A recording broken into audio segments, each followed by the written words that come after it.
Sunny California, aka Fogtown. More specifically, the Haight-Ashbury neighborhood.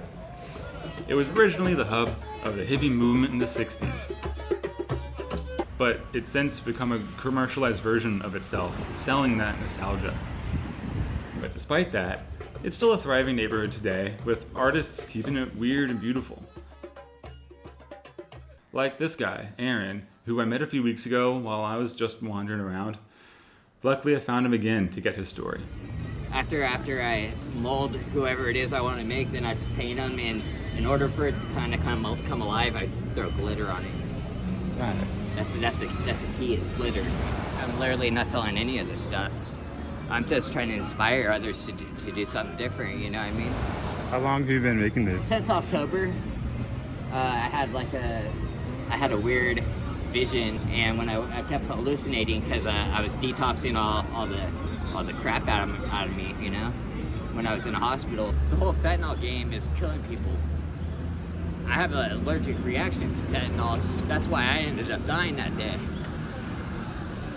I was out here, and I was out here painting, and somebody would come and watch me paint, and I thought I developed like a little relationship with this guy where I could ask him, because he would ask me, hey, you know anybody that needs Molly or anything like that, which is ecstasy. And, you know, I was like, you know what, my birthday's coming up, maybe I could end up doing a little bit of ecstasy. The ecstasy turned out to be fentanyl, and I waited till my birthday to do it, and I was in New York at my papa's house. My dad told me he found me with my legs over my head, and I cut off my circulation in my legs, where I just now finally got my legs back, you know, but it was all black and blue. So yeah, I was in a hospital, for about all good. 15 days, dude, and they told me I was gonna get my leg cut off, like a whole bunch of different shit. I was looking at my papa in the hospital, and my dad didn't want anything to do with me because he was furious about what I've done, you know, and my papa's all, don't be mad at him, just be happy that he's still alive. When I overdosed and I had that vision, I was just like, you know what, I'm not gonna care about what people think about me anymore. I'd rather love somebody than to tear somebody down, because that's what we're here for.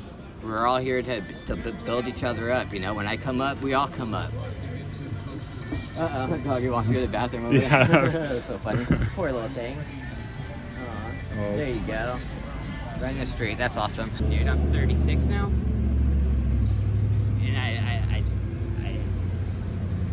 moved out of my mom's house when I was 17. My parents split up and ended up going their own directions, and I had nowhere else to go. I ended up staying at the house that we were living in, but eventually some people came and said, hey, you gotta get the fuck out of here, you know? So that's what I ended up doing. I went to downtown Sacramento, lived in a tent for a little while with my brother.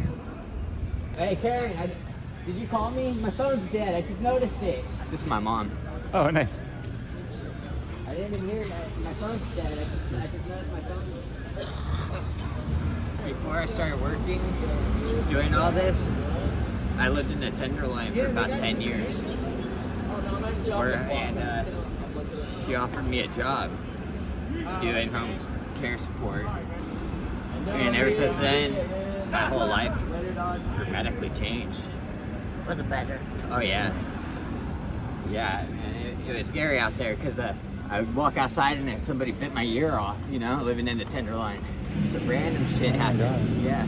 I was on drugs. There was like no way out. My brother is still living out there.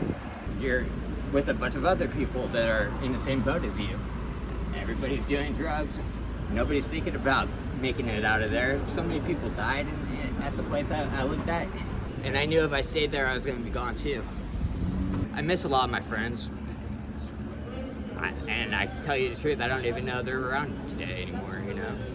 And then I started getting all, you know, depressed, and my cat died, and then I just kind of, you know, I let myself go a little bit. I didn't think I was ever going to make it out of there. I was going to jump off the Golden Gate Bridge. I ended up crying to the right person. I told her, you know, I don't know if it's going to work out for me.